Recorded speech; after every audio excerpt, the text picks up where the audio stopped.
নমো তচ্ছা ভগবতো অরহতো সম্মা সম্বুদ্ধচ্ছা। জগৎপূজ্য মহাকারণিক তথাগত সম্যক সম্বুদ্ধ শ্রীচরণে কৃতজ্ঞ প্রণাম নিবেদন করে পূর্ণপারমিতে অংশগ্রহণকারী সকল উপাসক উপাসিকাগণের নিরোগ দীর্ঘায়ু সুখী জীবন তথা জ্ঞান বিমণ্ডিত জীবন কামনায় শুরু করতে চলেছি আজকের অভিধর্ম চর্চা ক্লাস।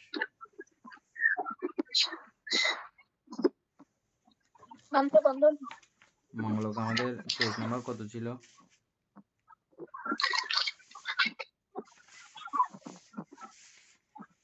আমাদের 119 পৃষ্ঠা লাস্টের প্যারাতে এই চতুর্থ যথাক্রমে নৈষ্কর্ম জ্ঞান, ব্যাপদ জ্ঞান ও অবিহিংসা জ্ঞান, আরো বলতে গেলে অসুষী জ্ঞান, অপ্রমেয় জ্ঞান ও ধাতু নিয়ে আলোচনা করবেন বলছিলেন বন্ধু।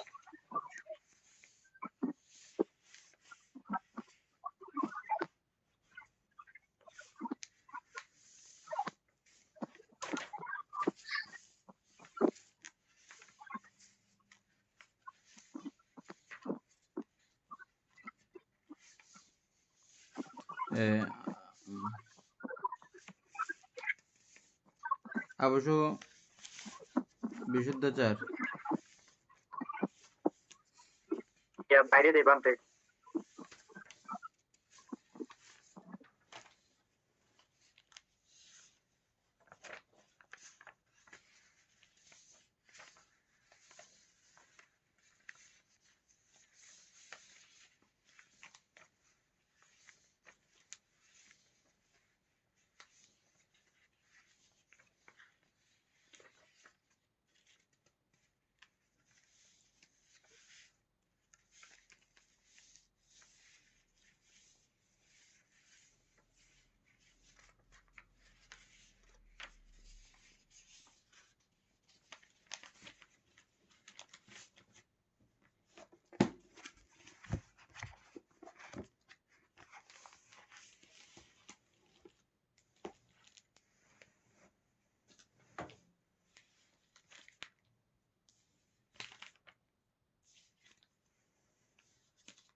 আমরা বন্ধ না, এটা এই অনলাইনে পৃষ্ঠা নাম্বার কত?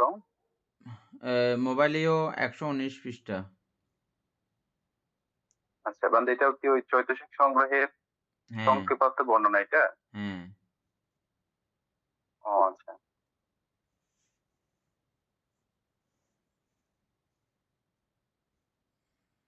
এনে আমরা নৈষ্কর্ম জ্ঞান, অব্যাপাদ জ্ঞান, অবিহিংসা জ্ঞান এগুলো আলোচনা করেছিলাম।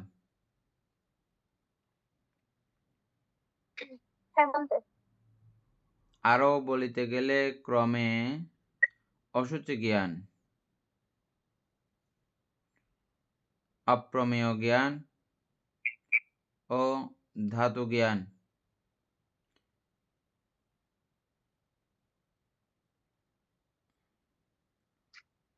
অলোভ, কামসুখ বর্জন, অদেশ, কিচ্ছু সাধন বর্জন, অমোহ, মধ্যপথ অনুসরণ, অপ্রমেয় জ্ঞান এবং ধাতু জ্ঞান এগুলো আলোচনা করার কথা ছিল যে না?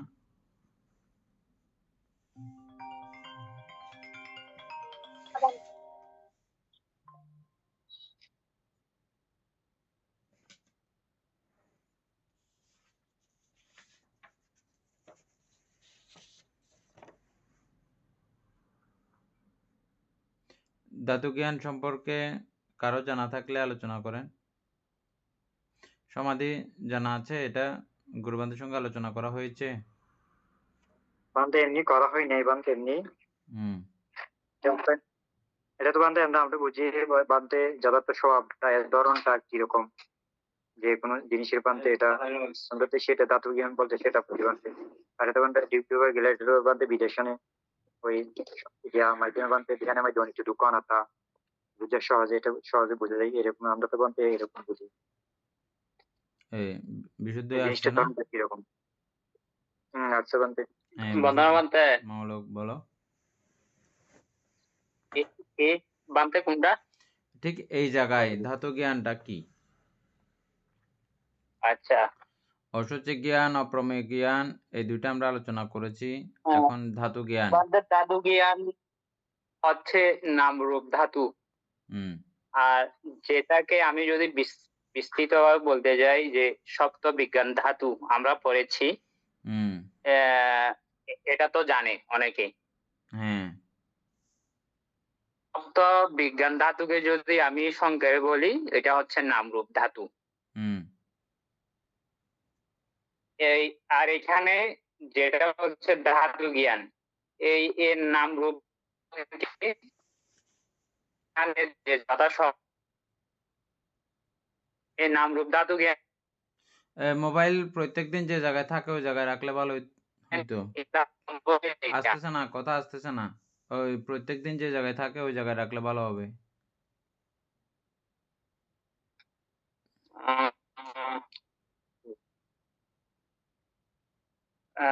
বানতে বুঝে যাচ্ছে? এখন তো ক্লিয়ার হইছে। তারপরে এই নামরূপ ধাতু সম্পর্কে নামরূপের যথাভূত দর্শন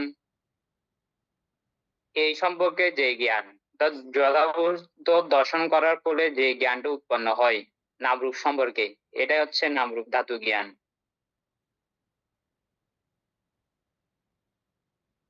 বান্দে কি এই আমার সাথে কি একমত নাকি আরো অন্য কিছু হবে? হ্যাঁ সবাই আলোচনা করুক সদ্য না। বানতে সবাই আলোচনা করুক, তারপরে আরো কেউ জানা থাকলে এনি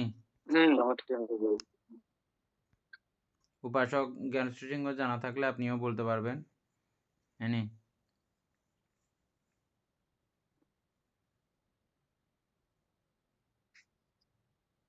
পান্তের ধাতু বলতে তো আমরা এখানে কি চারি মহাভূত ধাতু সম্পর্কে জ্ঞান থাকা ওইটা কি বুঝতে পারি? ধাতু জ্ঞান ওগুলো ধাতু তো সহ ধাতু যাবতীয়। একটা আচ্ছা তোমার যেটা মনে আসে বলো না, আমরা পরে আলোচনা করতেছি আরো। না, ধাতুর অর্থ তো হচ্ছে এটা একটা গুণ না, মানে আমরা তো ধাতুর সম্পর্কে জানি এটা হ্যাঁ গুণ। তো আমরা চারি মহাভূত যেটা পৃথিবী ধাতু, আপধাতু, তেজ ধাতু, বায়ু ধাতু, হুম মূলত এই চারটির কথাই বলেছে এবং এগুলার যথার্থ স্বভাব সম্পর্কে জানাই হচ্ছে যে মনে হয় ধাতু জ্ঞান। আচ্ছা। আর কেউ বলবেন? অমিত বড়ুয়া।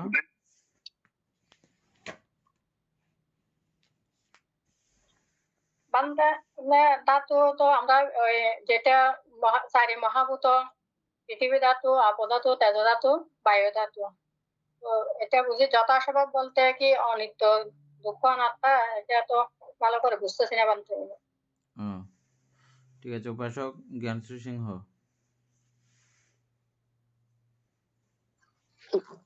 মানতে ওইটাই তো মানে আমরা যেটা আলোচনা আগে করেছিলাম যেটা ওই যে পঠবী ধাতু, তেজ ধাতু, বায়ু ধাতু, ওইগুলোই তো চারটা যেটা ধাতু ওইটাই তো জানি, আর তো জানি না ভানতে। এই ধাতু সম্পর্কে এখানে একটু ভালো করে তাহলে আমরা ধারণা নেব। আমাদের অবশ্য বিশুদ্ধাচার খুব সুন্দর করে বলেছে।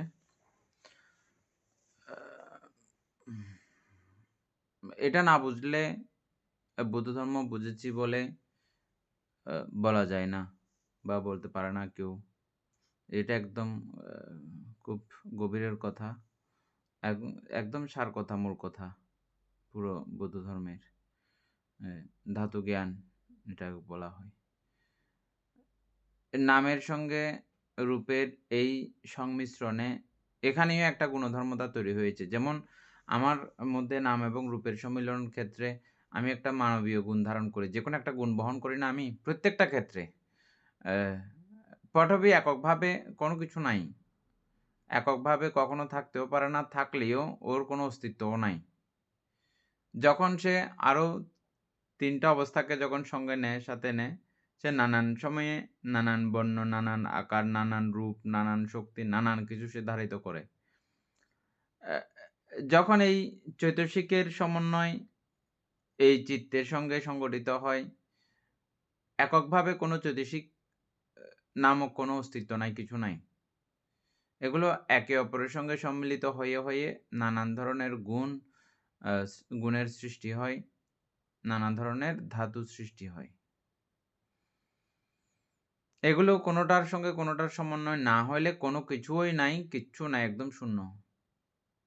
এগুলো কতগুলো এই সংস্কার ধর্মের প্রবর্তন মাত্র, সংস্কার ধর্মের সৃজনতা মাত্র, সংস্কার ধর্মের সমষ্টি মাত্র। পুরো জগৎটাই এই ধাতুগুণ দ্বারাই বহমান, চলমান। যা কিছু আমাদের দৃশ্য জগতে বা আমাদের যেটাকে কেন্দ্র করে আমরা জগৎ চিন্তা করি, পুরো জগতের পুরো বিষয়টাই হচ্ছে যে এই ধাতু কেন্দ্রিক। এটার যথাস্বভাব হচ্ছে যে এভাবে তারা তার এই স্বভাবগুলোকে যখন বিভাজিত করব, তখন আমার কাছে এই প্রকৃত সত্য জ্ঞান, সত্য বিষয়টা উপলব্ধি হবে। সেটা হোক নামে, হোক রূপে।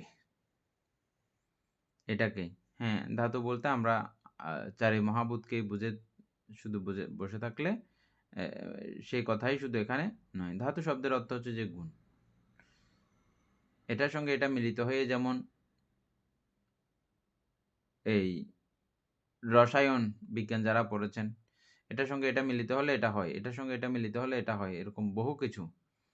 আমাদের গ্রামগঞ্জের মধ্যেও আমরা ছোটবেলায় দেখতাম বাংলা সাবানের সঙ্গে চিনি মিক্স করে একটা কিছু বানায়, ওটা কোনো কিছু ছিদ্র হয়ে গেলে ওই জায়গাতে এগুলো প্রলাপ দিয়ে দেয়, অত্যন্ত শক্ত হয়, এগুলো সহজে ছুটে না। হ্যাঁ, এরকম এরা করতে করতে, প্রক্রিয়া করতে করতে, মিশাতে অটোমেটিকভাবে মানুষ এগুলো জেনে যায়। এটার সঙ্গে এটা মিশ্রণ করলে এমন আকার ধারণ করে, এটার সঙ্গে এটা মিশ্রণ করলে এমন আকার ধারণ করে। এভাবে মিশাইতে বিজ্ঞানীরা প্লাস্টিক বানাইছে, লৌহ বানাইছে। লৌহ থেকেও এমন এমন লৌহ বানাচ্ছে হালকা এবং খুব শক্তিশালী। এরকমও অনেক কিছু এখন বিজ্ঞান বানিয়ে ফেলতেছে। মিক্স করতে করতে এরকম হচ্ছে। এগুলো এক এক বিষয়ে এক এক রকমের গুণধর্মতা তৈরি হয়। এই শেষ কথা হচ্ছে যে আমাদের নাম এবং রূপের সম্মিলনে এখানেই একটা গুণের সৃষ্টি হয়েছে, যেটাকে আমি এখন আমাকে মানুষ বলতেছি। মানুষ নামক একটা গুণ। হ্যাঁ, এই নাম রূপের সংযুক্তিতেও এভাবে নানান ধরনের এই গুণের সৃষ্টি। এটাকেই বলা হচ্ছে যে ধাতু জ্ঞান, যথাস্বভাব জ্ঞান। আমি এটা মনে করতেছি যে ঠিক এই ছোট্ট 1 মিনিট 2 মিনিটের আলোচনায় যে এই জিনিসটা আপনারা নিতে পারবেন এমন না। যারা নতুন আছেন তারা পুরো বইটা সম্পর্কে একটা প্রকৃত জ্ঞান যখন অর্জিত হবে, এই জিনিসটা খুব সহজেই বুঝবেন। ধাতু জ্ঞান আসলে জিনিসটা কি? অমোহ এই ধাতু জ্ঞানের প্রতীক বা অমোহ দ্বারা এই ধাতু জ্ঞান সম্পর্কে বুঝতে পারে। আমরা লোভ, দেশ, মোহ 3টা নিয়েই তো আলোচনা চলতেছে না? তাইলে যারা অলোভী তাদের অসুচি জ্ঞান হয়। এই অসুচি জ্ঞানের দ্বারাই অলোভ উৎপত্তি হয় বা অলোভের কারণে অসুচি জ্ঞান হয়। অহিংসার কারণে অপ্রমেয় জ্ঞান বা মৈত্রী জ্ঞান উৎপন্ন হয় বা মৈত্রী করতে হয়, মৈত্রী দিতে হয়, দিতে পারা যায়, এটা তৈরি হয়। একইভাবে অমোহ দ্বারা এই ধাতু জ্ঞান সমৃদ্ধ হয়, ধাতু জ্ঞান উপলব্ধ হয়। অমিতাপূর্ব ক্লিয়ার হয়েছে? হ্যাঁ বানতে অবশ্যই। এনি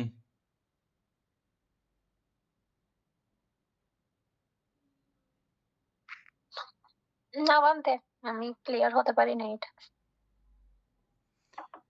বিশুদ্ধাচার্য যে কথাগুলো বলছে সেম একই কথা। আমি এখানে সংযুক্ত করলাম কি, ও শুধু নামরূপ বলেছে, এখন তো আমরা নাম রূপ বললে আর কোনো রকমের অসুবিধা তো আমাদের নেই। নাম এবং রূপ মিলিয়ে আমাদের মধ্যে কি একটা গুণের সৃষ্টি হয়েছে কি? হয়েছে রূপ বান্ধে। আলাদা করে এত কাজ করতে পারে না, রূপের কোনো শক্তি নাই। যখন এটা নামের সঙ্গে যখন সংযুক্ত হয়েছে, এই যে আমি হাত লাড়াচ্ছি, হ্যাঁ, আঙ্গুল লাড়াচ্ছি, কথা বলতেছি, এগুলো নামের সঙ্গে রূপের সমন্বয়তা না হইলে এই গুণটা তৈরি হওয়ার কোনো সুযোগ ছিল কি? ছিল? A to Z না বান্ধে। জাগতিক সমস্ত কিছুই এই জাতীয় গুণধর্মতার সৃষ্টি, গুণের সৃষ্টি। সেই অর্থে সেইভাবে সবগুলোকে ধাতু বলা যেতে পারে। বুঝা গেছে? হুম। এখন ক্লিয়ার নাকি ক্লিয়ার না? পাঠান তো বান্ধে, এটা যথাস্বভাব বলতে এটা কিসের যথাস্বভাবের কথা এই যে বলতেছে? যথাস্বভাব এগুলো নাম। এটার সঙ্গে এটা মিলিত হইলে এটা হয়। এটা মিলিত হয়েছে বলে এরকম হয়েছে। তোমার স্বভাব এটা। তোমার স্বভাব এটা। আমি জানি যে তুমি আ চিত্ত বা বিজ্ঞান, ও তোমার মধ্যে ওই সর্বচিত্ত সাধারণ চৈতসিক আছে। তোমার স্বভাব এটা, এই ৭ টা। এটার সঙ্গে যুক্ত হলে আরো এগুলো হয়। আবার এটার সঙ্গে যখন এই রূপের যখন সমন্বয় ঘটে, রূপের মধ্যে কি আছে? এটা আছে। নামের মধ্যে কি আছে? এটা আছে। এটা ওইভাবে সম্মিলিত হইলে ওই কারণে এটা ক্রমে সংবর্ধিত হয়ে এই সময়ে গিয়ে এটা এরকম ইয়া হয়, এই সময়ে গিয়ে এটা এরকম হয়। যেমন আমরা পুরো আ কর্মজ রূপ থেকে শুরু করে অ্যা কর্মজ রূপের যখন উদ্ভব ঘটে এরপরের থেকে যত সময় যাচ্ছে চিত্তজ ভাবে ও সংবর্ধিত হচ্ছে এবং আ ঋতুজভাবে সংবর্ধিত হচ্ছে। তারপরে অ্যা আহারজভাবে সে সংবর্ধিত হয়ে প্রতি মুহূর্তে সে তার গুণধর্মতা পরিবর্তন করে ফেলতেছে। এই নাম এবং রূপের সমষ্টি ক্রমে এই গুণধর্মতা পরিবর্তিত করতেছে না? সৃষ্টি করতেছে না? এটার বিভাজনটা কেউ যদি ভালো করে বুঝে যায় তাহলে উনি সমস্ত জাগতিকের যথাযথতা যেটা যেমন ঠিক তেমন জানা হয়। আমরা শুধু ওই যথাযথটা একভাবে চিন্তা করতেছি।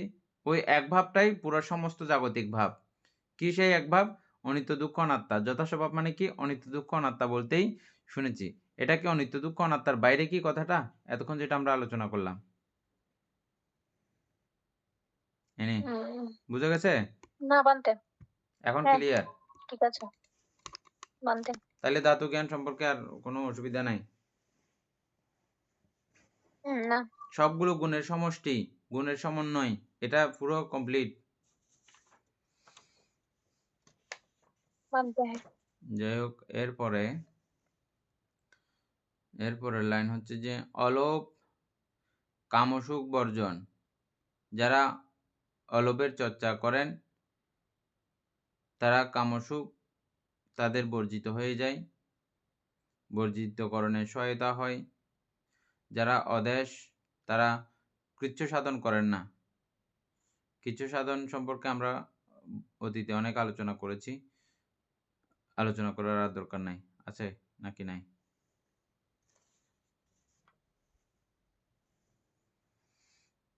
তারপরে এই বান্ধে বান্ধে এটা ইচ্ছে সাধন কিসে হারে শুনে বান্ধে হুম, একটা নিবে বান্ধে সংখ্যা হলে একটু ভালো হবে বান্ধে।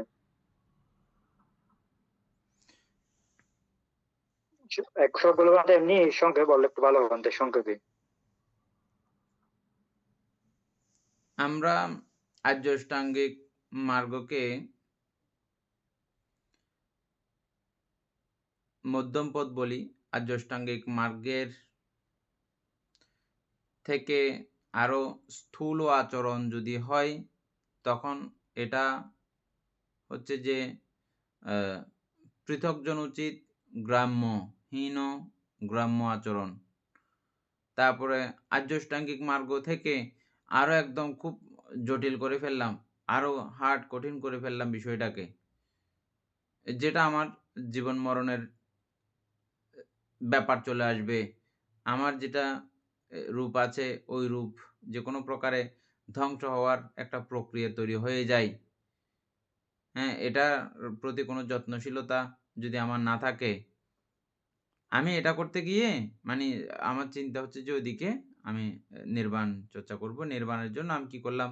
দেহকে আমি কৃচ্ছ করে ফেলতেছি। দেহকে নিদারুণভাবে কষ্ট দিচ্ছি। এটা। উদাহরণস্বরূপ যেমন আ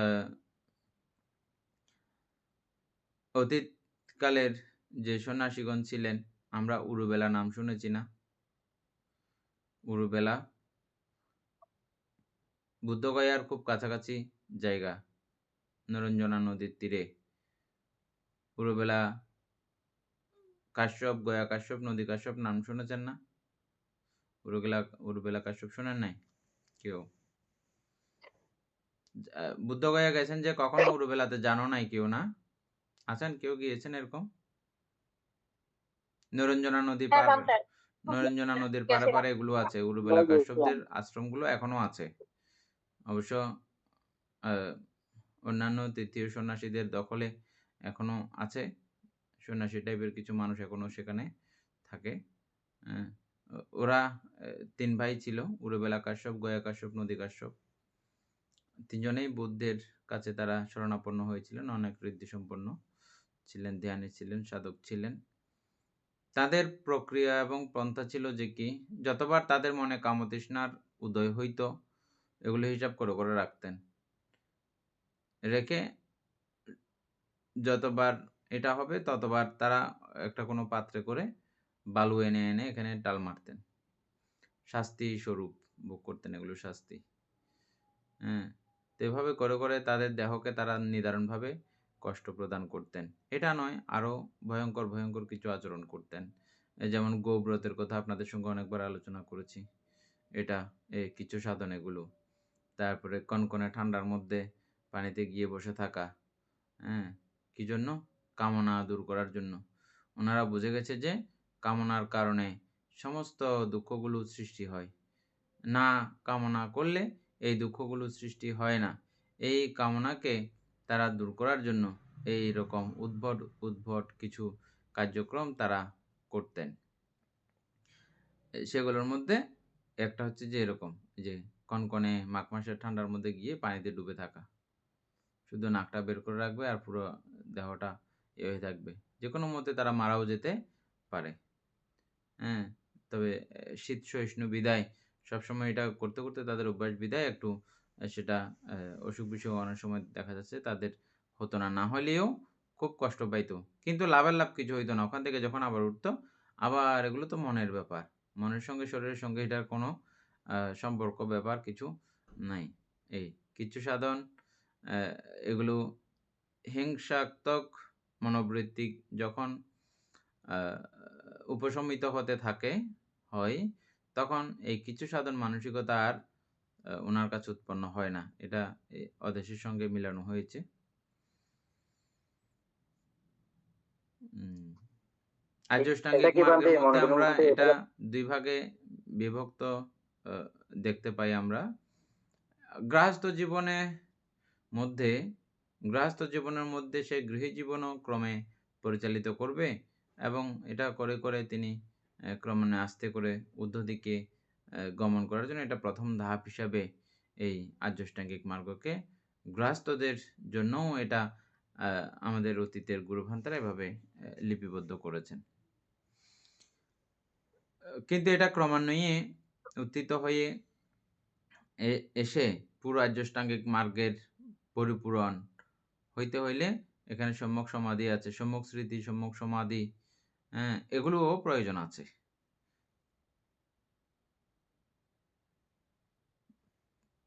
এগুলো সবগুলো যখন মিলবে তখন পুরো এই আর্যাষ্টাঙ্গিক মার্গের পরিপূরণ। আর্যাষ্টাঙ্গিক মার্গই হচ্ছে যে মজজিমা পাটিপদা। এটা ছাড়া এদিকেরটাও কামসুখে লিপ্ত, ওদিকেরটা কিছু সাধনে লিপ্ত উপরের দিকে গেলে।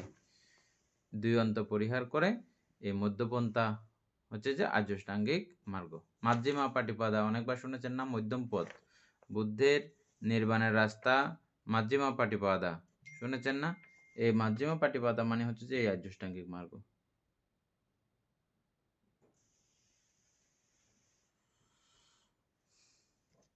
কিচ্ছু সাধন। বান্তে হুম। বানতে বানতে ইচ্ছে বলছেন কি তো ওরা তো এগুলো কি রাগচিত করতে হ্যাঁ এগুলো কি রাগচিত করছে তো ওদের কি যথাযথ সম্যক দৃষ্টি না থাকার কারণে এই কাজটা করছে ওরা আহ, এরা ওই কামতৃষ্ণার প্রতি, ওই কামনার প্রতি, বা যে অবস্থাগুলো, এটা খুব সূক্ষ্ম বিষয়। এই বিশুদ্ধাচার অত্যন্ত গুরুত্বপূর্ণ। সমাধি এই প্রশ্নটা করেছে, নাইলে এটা আমার মনেও আসতো না। এনি অত্যন্ত সূক্ষ্ম বিষয়। হ্যাঁ,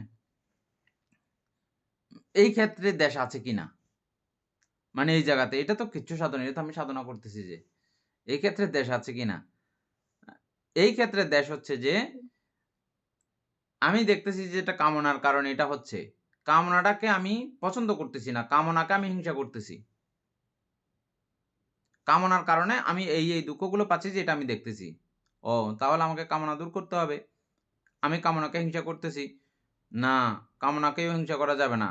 কামনার যথাযথতা দেখতে হবে, যে যথাযথতা দেখে কামনার প্রতি সমস্ত মমত্ব বর্জন। বিশুদ্ধতার বিষয়টা ক্লিয়ার হয়েছে? ওই জায়গায় যে আমার হিংসা আছে, এটা কি প্রমাণিত করা যেতে পারছে এখন? হ্যাঁ, ওইটা তো মানতে ঠিক আছে, ওইটা তো যে ব্যাপার ওটা পঞ্চ নিবারণ অংশ, ওটা তো ঠিক আছে। হুম। আরো একটা জিনিস আছে যে ওটা দৃষ্টির কারণেও হতে পারে। এই দৃষ্টিও এখানে চলে আসতেছে এই কথায়, দৃষ্টি সহ। হ্যাঁ অর্থাৎ বানতে, ওর ভুল ধারণা, ভুল দেখা, ভুল দর্শনের কারণেও এমনটা হচ্ছে, সেটা তো ঠিক হ্যাঁ আছে। কিন্তু এই যে কিচ্ছু সাধনের অপোজিট সাইড হচ্ছে যে কামনায় লিপ্ত হয়ে থাকা, কামে লিপ্ত হয়ে থাকা। এটা ঠিক তো?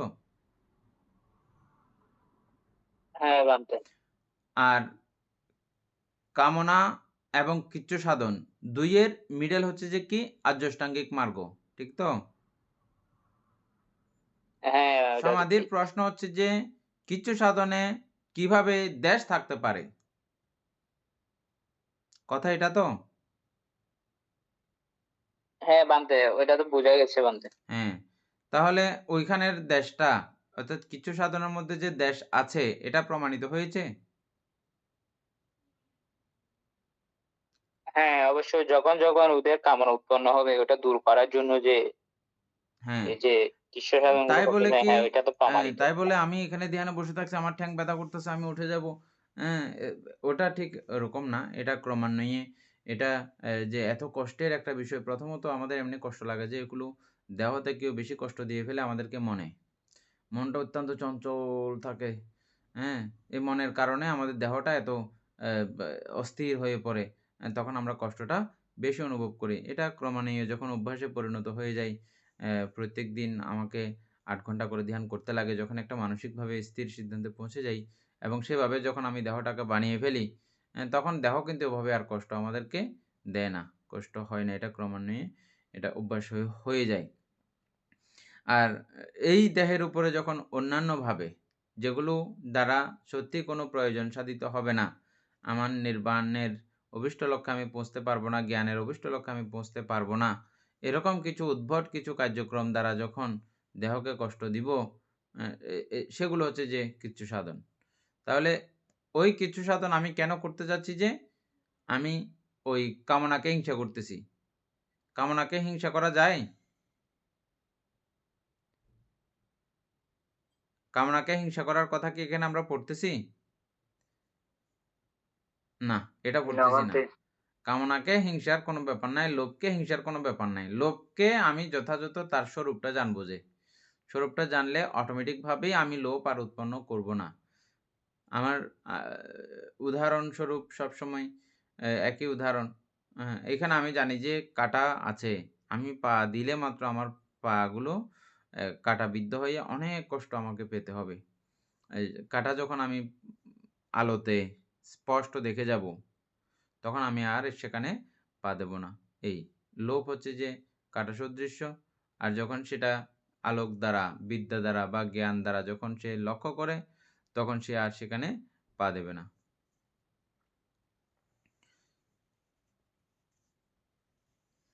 আচ্ছা, যাই হোক, মূল কথা বোঝা হয়েছে।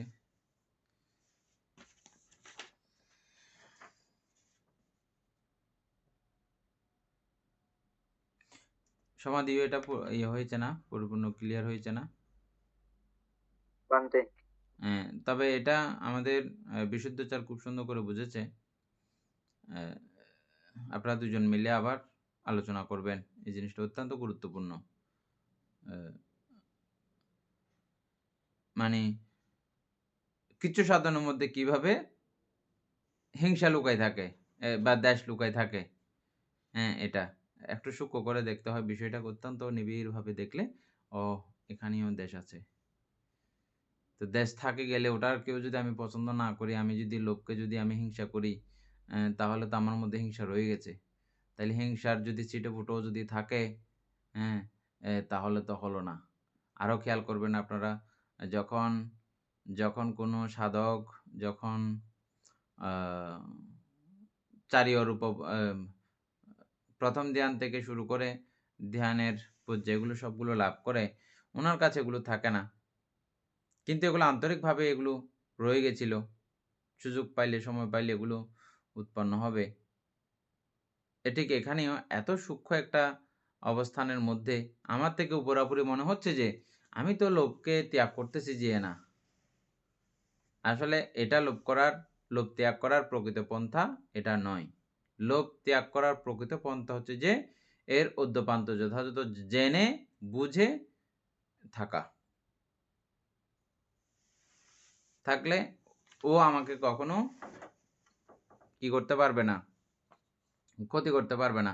আমরা আমাদের নিজের প্রয়োজনে অনেক সময় ঘরের মধ্যে এখানে যদি মলমূত্র পড়ে থাকে, আমার স্বচ্ছতার জন্য, আমি দুর্গন্ধমুক্ত থাকার জন্য এগুলো প্রয়োজনে আমাকে হাত দিয়েও ধরতে হয়, হয় না?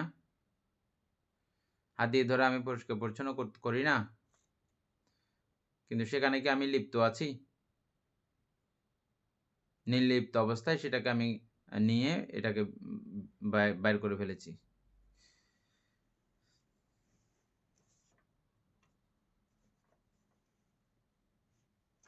কেউ না বুঝে থাকলে এই জায়গাটা একটু পয়েন্ট করে আলাদা করে লিখে রাখেন, প্রয়োজনে এটা আমরা আরও আলোচনা করব। বিষয়টা অত্যন্ত গভীর।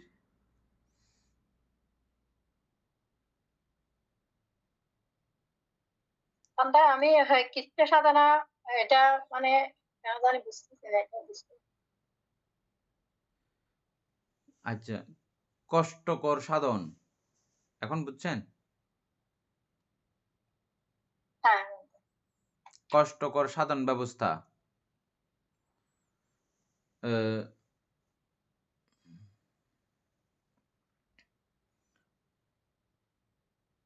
এমনও কিছু ভয়ঙ্কর ধরনের কিছু সাধনা প্রক্রিয়া আগে মানুষের মধ্যে চালু ছিল।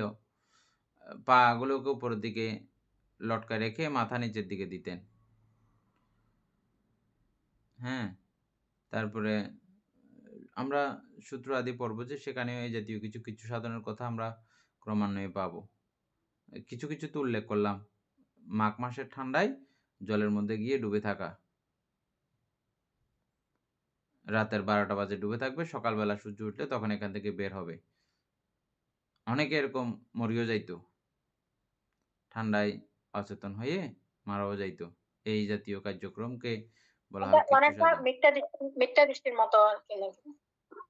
এটা কি জন্য করতে চাই, ডুবে থাকতে কি জন্য? কামনাকে দূর করার জন্য, কামরিপু দমন করার জন্য। মানে ওই জাতীয় ঠান্ডার কারণে কামনা উৎপন্ন হইতো না, বুঝছেন? এখন ঠান্ডার তাড়নায় এখানে থাকতেন, এভাবে থাকতেন। তারপরে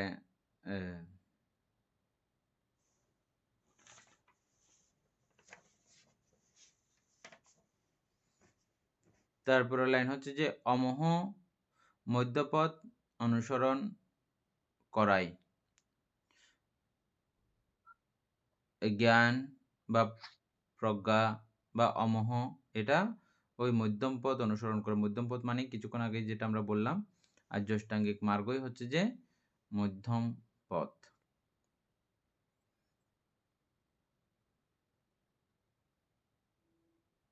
আমরা আর্য অষ্টাঙ্গিক মার্গ নিয়ে গৃহস্থ জীবনের আর্য অষ্টাঙ্গিক মার্গকে একটু প্রভেদ করেছিলাম। এটা জাস্ট মানুষের সুবিধার জন্য, মানুষের যাতে এটা ওই প্রথম জায়গাটা আচরণ করে পরবর্তীতে আস্তে করে এই সমাধিস্থ জায়গাগুলোও সে আচরণ করতে পারবে। আর পুরো মূল আর্য অষ্টাঙ্গিক মার্গ যেটা প্রকৃত, ওটাও আমরা আলোচনা করেছি আগে, আরও ভবিষ্যতে আলোচনা আছে এই বইয়ের শেষান্তে, তখন আমরা পাবো মধ্যম পথ কিরকম।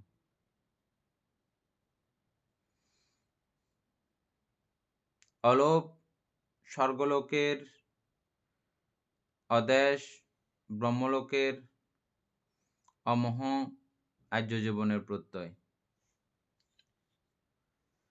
এই অলোপের কারণে স্বর্গলোকে যাওয়া যায়, আর অদেশের কারণে ব্রহ্মলোকে, অমোহের কারণে শ্রোতাপত্তি মার্গ থেকে অরহত মার্গ পর্যন্ত লাভ করার প্রত্যয় বা সাহায্যকারী হয় এই অমোহ, সাহায্যকারী এবং করাবে।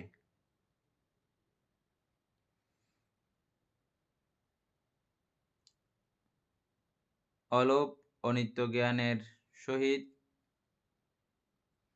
অদেশ দুঃখ জ্ঞানের সহিত এবং অমোহ অনাত্মা জ্ঞানের সহিত ওতপ্রোতভাবে জড়িত। এটা মিলছে কিনা বিশুদ্ধচার একটু খেয়াল করো। অলোপ অনিত্য জ্ঞানের সহিত ওতপ্রোতভাবে জড়িত, এটা একটু বিভাজন করো।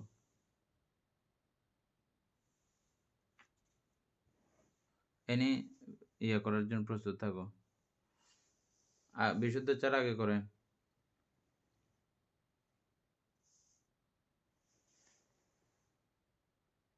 বান্তে অলোপ অনিত্য জ্ঞানের সহিত, এটা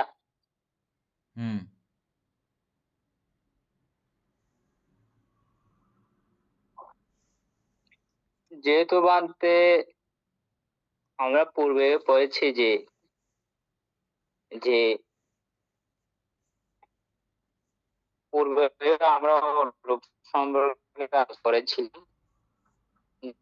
যেটাতে আমার তৃষ্ণা নেই, সেটাই তো অলোপ। আমার কোন একটা প্রিয় জিনিস, এই প্রিয় জিনিসের প্রতি, এই প্রিয় জিনিসটা যে নষ্ট হয়ে যাবে, এটাও এক সময় কালের বিবর্তনে এটাও এক সময় আমার থেকে দূরে চলে যাবে। এটা যে প্রতিনিয়ত যে পরিবর্তন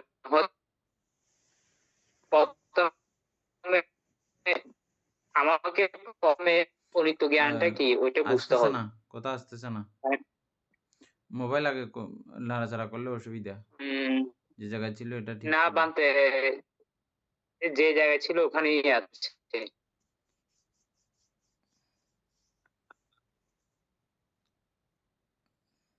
বুঝে যাচ্ছে? হ্যাঁ, আস্তে আস্তে স্লো করে আবার বলেন। যেহেতু পূর্বে আমরা অলোপ সম্পর্কে অনেক আলোচনা করেছি, এখন এই যে অনিত্য জ্ঞানটা কি, এটা সম্পর্কে আগে ধারণা থাকতে হবে। অনিত্য জ্ঞানটা হচ্ছে কি, এই যে সবকিছুর যে পরিবর্তনশীল, যে সব যে কোনটা জিনিস, বা আমরা একটা ফুলে দিতে পারি, একটি ফুল পূর্ণাঙ্গ রূপ দেখলেও এটা কি ফুট করে একেবারে উঠে গেছে, একেবারে পূর্ণাঙ্গ হয়ে ওইটা না, এটা ক্রমান্বয়ে প্রতি ক্ষণে পরিবর্তন হতে হতে হতে হতে একটা পূর্ণাঙ্গ অবস্থায় চলে এসেছে, যেটা আমরা এই যে দেখি, হ্যাঁ ফুলটা সুন্দর। কিন্তু এই যে এই পরিপূর্ণতা লাভ করতে কিন্তু তার অনেক সময় লেগেছে। এই যে ফুলটার প্রথমে কি কলি থেকে মানে পরিবর্তন হতে হতে একটা পরিপূর্ণ একটা ফুল হতে হতে দেখি ওইটা মলিন হয়ে গেছে, তারপর দিন দেখি ওরা গাছ থেকে ঝরে পড়ে গেছে। এই যে পরিবর্তন, এই যে পরিবর্তনশীল, এটাকে আমরা বলি অনিত্য জ্ঞান। অর্থাৎ কিছুই স্থিতি নেই, কিছুই কিছুর স্থায়িত্ব নেই, সবকিছুই পরিবর্তনশীল। এটা হচ্ছে অনিত্য জ্ঞান। আর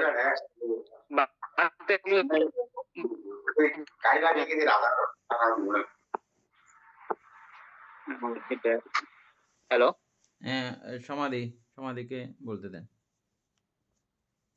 আচ্ছা,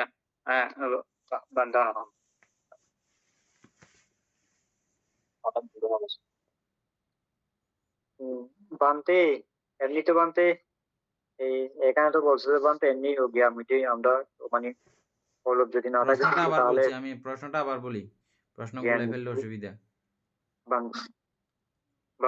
অলোভের সঙ্গে এই অনিত্য জ্ঞানের কি সম্পর্ক? এখানে বলা হচ্ছে যে ওতপ্রোতভাবে জড়িত। অলোভ, অনিত্য জ্ঞান, এই দুইটা ওতপ্রোতভাবে জড়িত। এখন আপনার প্রশ্ন হচ্ছে যে কিভাবে ওতপ্রোত জড়িত হইল, কি কারণে বলা হইল এই কথাটা, এবং কথাটা যে লিখছে এটা ঠিক কিনা, এটা খুব সংক্ষেপে বলেন। এমনি বানতে মনে যে কোনো জিনিসের প্রতি বানতে যদি সেটা বানতে যদি সেটা ওই আমরা অসুচি হিসেবে চিন্তা করি বানতে সেটা এবং সেটা হয়ে যাচ্ছে ক্ষয়শীল, সেভাবে বানতে চিন্তা অসুচিটা করি আমরা যে এটা আগে বানতে আলোচনা করে আসছি, বুঝছেন? বানতে এটা অসুচিটা তো একবার আলোচনা করে শেষ করেছি, এটা হচ্ছে যে আবার নতুন করে। ঠিক আছে, আমরা আলোচনা করতেছি, আপনি খেয়াল করেন। হ্যাঁ, এটা বিশুদ্ধ ভালো করে বুঝছে। আপনারা দুজন আবার যদি ইয়ে করেন, কথা কাটাকাটি করেন, তখন আরো একটু ভালো করে বুঝবেন।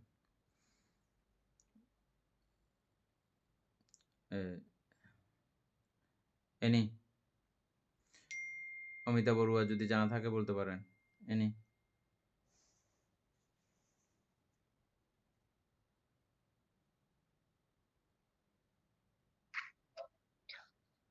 বান্তে এটা বলছে যে অলোপ অনিত্য জ্ঞান, অর্থাৎ এই অলোপ বলতে আমাদের নাম এবং রূপের প্রতিযোগী। আমাদের এই নাম এবং রূপ সম্পর্কে যখন আমরা জানতে পারি গভীরভাবে, তখন অবশ্যই আমাদের চিত্তের মধ্যে কিন্তু লোভ আর থাকবেই না। এবং এই নাম এবং রূপ, এটা সৃষ্টি, এবং এটা এই এই যে আমার রূপটা, এটা একটা সময় যখন আমরা বুঝতে পারি এটা আমার বলার মতো আর থাকে না। যখন আমার চিত্তের মধ্যে যদি অলোভ উৎপন্ন হয়, অলোভ চিত্ত হয়, তখন এই নামটা আমার, রূপটা আমার, এটা একটা সময় মানে এক পর্যায়ে থাকে, মানে এটা বলার থাকে না। তো এভাবে। এবং আরেকটা বিষয় হচ্ছে যে এটা উৎপন্ন কিভাবে, এটাও যদি আমরা যদি এটা প্রত্যয় ধারা, কার্যকারণ নীতি দ্বারা কিন্তু এটা উৎপন্ন হয়। তো এখানে আমি আমার বলার মতো যখন কিছুই থাকে না, তখন সেটা তো অবশ্যই সেটা অনিত্যই। আর অলোপ আছে বিদায় তো কিন্তু সেটা আমি অনিত্যটা সেটা বুঝতে পারি, অলোপ চিত্ত থাকলেই।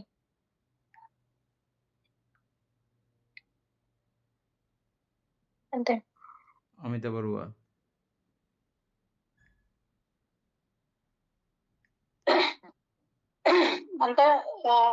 যেহেতু এখানে অনিত্য জ্ঞানের অনিত্য বলছে, অনিত্য বলতে কোনো কিছুই যখন আমরা মনে করবো কোনো কিছুই নিত্য নয়, সবকিছু উদয় হওয়ার সাথে সাথে এগুলি বিলয়ও আছে। যখন আমি এটা সম্বন্ধে জানতে পারবো, যেমন আমার দেহ প্রতি ক্ষণে ক্ষণে এটা বিলয় হচ্ছে। তাহলে এটা যখন আমি জানতে পারবো তখন আমার ওইখানে আমার দেহের প্রতি লোভটা আসবে না, অলোভ সৃষ্টি হবে, অলোভটা জন্মে। সবাই খুব সুন্দর করে বলেছেন। অমিত বড়ুয়ার কথাটা শর্ট সময়ে অল্প সময়ে খুব সুন্দর হয়েছে। উপাসক জ্ঞানশ্রী সিংহ অত্যন্ত গুরুত্বপূর্ণ এই কথাটা। অলোভ এবং অনিত্য জ্ঞানের সঙ্গে কিভাবে এত ওতপ্রোত আমাদের বিশুদ্ধাচার্য খুব সুন্দর করে বলেছেন সবাই।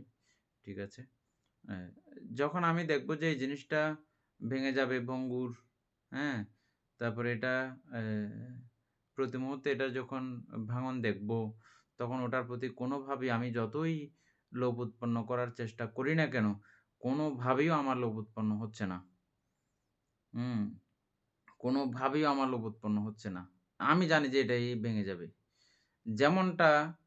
যেমনটা মানুষ যখন নদীর কিনারায় যাদের ঘর আছে তাদেরকে উদাহরণটা দিলে খুব সুন্দর হয়। যাদের নদীর পাড়ের ঘর আছে, এরকম নদীর পাড়ে এই কালকে পরশু আজকে যে কোনো মতে এটা ভেঙে পড়ে যেতে, ধপাস করে পড়ে গিয়ে খালের মধ্যে খালের সঙ্গে মিশে যেতে পারে। এরকম জায়গা যদি আপনাকে কেউ যদি ফ্রিও দেয়, এই ঘরটা যদি ফ্রিও দেয়, আপনি ওটার প্রতি কোনো রকমের আকর্ষণ লোভ হবে কি? হবে না, বুঝছেন? তো আজকে মরে কালকে মরে যে কোনো কোন মুহূর্তে মরে তার কোনো গ্যারান্টি নাই। এরকম মেয়ে যদি কেউ আপনাকে যদি বিয়ে করার জন্য বলে, আপনি ওই মেয়েটাকে বিয়ে করবেন? ওই জামাইটা আজকেও মরতে পারে, কালকেও মরতে পারে, যে কোনো মুহূর্তে মরতে পারে। ওই জামাইটাকে কি আপনি বিয়ে করবেন? করবেন না। ঠিক ওটার প্রতি কোনো রকমের লোভ আকর্ষণ আপনার হবে না। একটা মোবাইল দেখতেছেন, মোবাইলটা আজকেও নষ্ট হতে পারে, কালকেও নষ্ট, যে কোনো মধ্যে এটা টকঝক চলে যেতে, ওই মোবাইলের প্রতিও যেরকম আপনার কোনো প্রকারের কি নাই, কারণ আপনি জানেন যে এটা যে কোনো মুহূর্তে এটা ভেঙে যাবে, যে একদম ভাঙনের পরিস্থিতিতে আছে। এটা নর্মালি অনিত্য জ্ঞান। আর আপনাদের সঙ্গে আমি যে অনিত্য জ্ঞানের আলোচনা করেছি, এটা তো অত্যন্ত খুব সূক্ষ্ম, বুঝছেন? যেটা অরহতগণ প্রতিক্ষণে তারা দেখেন, তারা কোনো বিষয়ের প্রতি কেন নির্লিপ্ত থাকেন? বিশাল স্থাপনা, খুব শক্তিশালী সুগঠিত স্থাপনা, প্রত্যেকটা কিছুকেই তারা প্রতিক্ষণে প্রতি মুহূর্তে এই ভাঙন প্রক্রিয়া তাদের দৃষ্টিগোচর হওয়ার কারণে তারা এটা লোভ তাদের কাছে উৎপন্ন হয় না, ওই বিষয় আমার লাগবে, ওটা আমি চাই, এরকম বলার মতো পরিস্থিতি মানসিক অবস্থা তাদের থাকে না।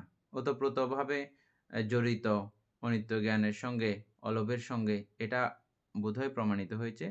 সবাই আলোচনা করেছেন সুন্দর করে। আমি আবার পুনরায় আপনাদের সকলের কথাই আবার বললাম যে এখানে নিশ্চয়ই খুব সুন্দর করে বুঝছেন না? হ্যাঁ, ওই তার জলবায়ুর যদি প্রজ্ঞা না থাকে, সেই বান্তি অনিত্য, সেটা কি এটা বঙ্গুর মানে ভেঙে যাবে, এটা কিভাবে বুঝবো বান্তি? প্রজ্ঞা তো আছে, প্রজ্ঞা তো আছে।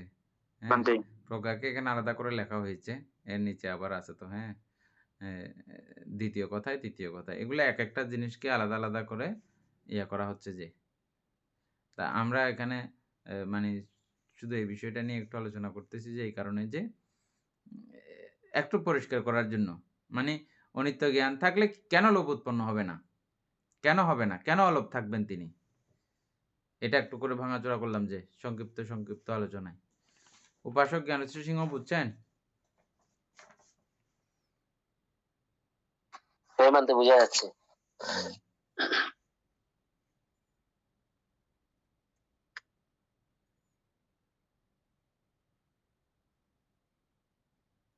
তারপরে হচ্ছে যে অদেশ,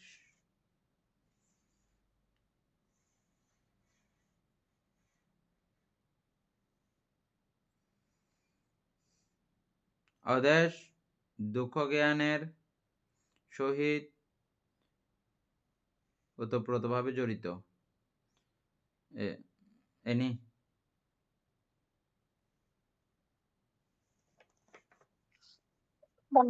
এটা মিলে, অদেশ দুঃখ জ্ঞানের সঙ্গে ওতপ্রোতভাবে জড়িত।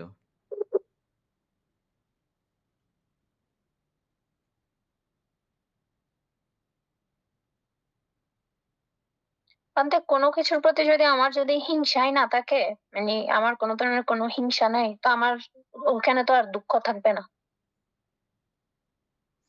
বি- আমাদের যত দুঃখ কিন্তু হিংসা থেকেই। হ্যাঁ, বিশুদ্ধ বলেন।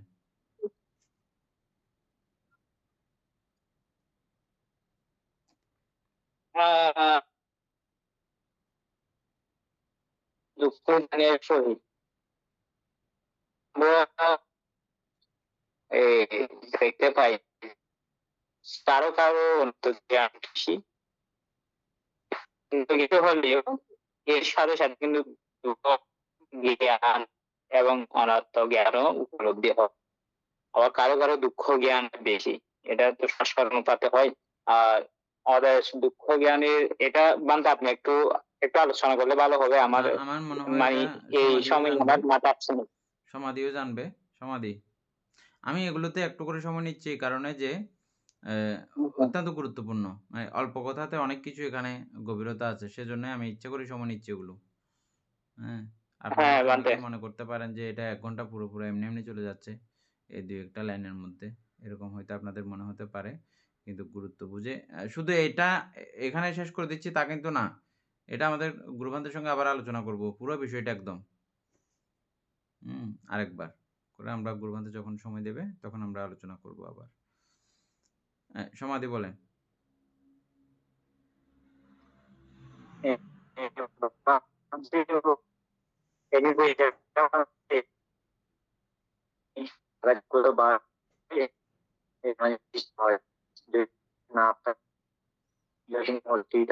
হচ্ছে না, শোনা যাচ্ছে না, হয়েছে থাকেন, শোনা যাচ্ছে না। অমিতাভ বলবেন? বন্ধে এটা একটু বুঝাইতে হবে। এখানে তো এমনি দেশ তো অদেশ তো হিংসা, ঠিক আছে। আবার দেশ তো রাগও আছে, রাগ আছে, দূষণ আছে, দূষণ জন্মানো। এখানে দুঃখ জ্ঞানের সহিত বলছো তো, এখানে একটু বুঝাইলে ভালো হবে। এখানে যেমন একটা মানুষ আসছে আপনাদের বাড়িতে, ওটাকে আপনি হিংসা করেন না এবং হিংসা করেন না, বরঞ্চ ওনাকে আপনি মৈত্রী দেন বা ওনাকে ভালোবাসেন, ওনার সঙ্গে আপনার মৈত্রী সম্পর্ক। ওই রকম ব্যক্তি যদি আপনার ঘরে আসে, আপনার কি দুঃখ উৎপন্ন হয়? না। বরঞ্চ আনন্দ উৎপন্ন হয়। বুঝে গেছে? আর যদি আর যদি ওই বিষয়টা যদি আপনার আহ, হিংসার বিষয় হয়, আপনি ওই বিষয়টাকে যদি হিংসা করেন, তাহলে দুঃখ উৎপন্ন হবে কি? এনে বোঝা গেছে কমপ্লিট? আমি যে বিষয় পছন্দ করি, যে বিষয়কে আমি হিংসা করি, ওই বিষয় যদি আমার সকাশে এসে যায়, কাছাকাছি এসে যায়, তাহলে আমার দুঃখ সৃষ্টি হবে, দুঃখের কারণ হবে। আর যখন আমার হিংসাই আমি হারিয়ে ফেলেছি, হিংসাই আমি করি না, তখন আমার কাছে দুঃখ উৎপন্ন হওয়ার কোনো ব্যাপার নাই। কিছু আলোচনা আমার এত ভালো লাগে, একটা হিন্দু বক্তা খুব সুন্দর একটা আলোচনা করেছেন একবার। বুদ্ধ উনি যখন গৃহত্যাগ করতেছিলেন, ওনার বাবাকে এমনভাবেই কথা বলেছেন, আমি আমৃত্যু দেখতে চাই, আমি জরাহীন অবস্থা দেখতে চাই, ব্যাধিহীন অবস্থা দেখতে চাই। উনি তো সাধনায় সিদ্ধ হয়ে গেছেন, পরবর্তীতে যাওয়ার পরেও কি ওনার জরা কি ওনাকে ছেড়ে চলে গেছে? ব্যাধি কি ওনাকে ছেড়ে চলে গেছে? মৃত্যু কি ওনাকে ছেড়ে চলে গেছে? গেছে কি? বুদ্ধকে জরা, ব্যাধি, মৃত্যু এগুলো কোনোটাই কি ছেড়ে চলে গেছে? যায়নি। যদি না যায়, তাহলে উনি যে বললেন সাধনায় সিদ্ধ হয়ে গেছেন, এটা তাহলে কি? এটাই আমি যে কথাটা এখন বলতে চাচ্ছি। উনি আর জরাকে হিংসা করেন না, উনি ব্যাধিকে হিংসা করেন না। ওনার যথাযথতা, ওই ব্যাধি সম্পর্কে যথাযথ জ্ঞান তিনি অর্জন করেছেন, মৃত্যু সম্পর্কে যথাযথ জ্ঞান তিনি অর্জন করেছেন। স্বাভাবিকতা যেটা যেমন, ওটা তেমনভাবেই তিনি জ্ঞান অর্জন করেছেন। ওটাকে তিনি আর হিংসা করতে আর পারতেছেন না। আমি শুনে আশ্চর্য হয়ে গেছি। আমি বলছি, উনি বুদ্ধ সম্পর্কে ভালো জ্ঞান রাখেন। ঠিক আমাদের এটা, আমাদের শারীরিক অসুস্থ হই আমরা।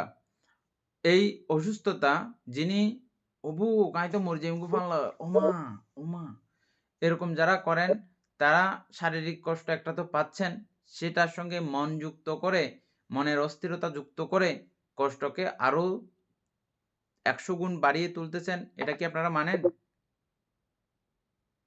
আর যখন আমি মেনে নেব, এটা স্বাভাবিক প্রক্রিয়া। হ্যাঁ, এটা হয়। এটা হবার, এটা আজকে নইলে কালকে আমার হবে। উনার কাছে এই দুঃখটা কথা শুনলেও মনে হয় যে এটা অনেক হালকা। নাকি না? আমি একটা ঘরে একবার নিমন্ত্রণে গিয়েছিলাম। ওখানে একটা মানুষ খুব করুণভাবে কান্না করতেছে। আমাকে বন্দনা করতে গিয়ে উনি করুণভাবে কান্না করে উঠলেন। আমি আশীর্বাদ করলাম, পুণ্যদান করলাম, কিছু স্বস্তিমূলক কথা বললাম। কান্না করার কারণ হচ্ছে যে উনি হাত নাড়াচাড়া করতে পারেন না, পা নাড়াচাড়া করতে পারেন না। কথা বলতে গেলে জিহ্বাটাও নাড়াচাড়া করতে পারেন না। পারার মধ্যে শুধু একটাই পারতেছেন এখন, কান্না করতে পারতেছেন। কান্না করতেছে যে কান্নার এত আওয়াজটা এভাবে বের হচ্ছে না। শুধু চোখের জলে একদম কাপড় ভিজায় ফেলতেছেন। বুঝছেন? তখন আমি উনার সঙ্গে কিছু আমার পুরনো কথা বললাম, গুরুভান্তেদের কাছ থেকে শোনা কথা। আমাদের আ উন্নয়নপুরা শঙ্করাজ ভান্তের গুরুভান্তে, দ্বাদশ শঙ্করাজ ভান্তের গুরুভান্তে এ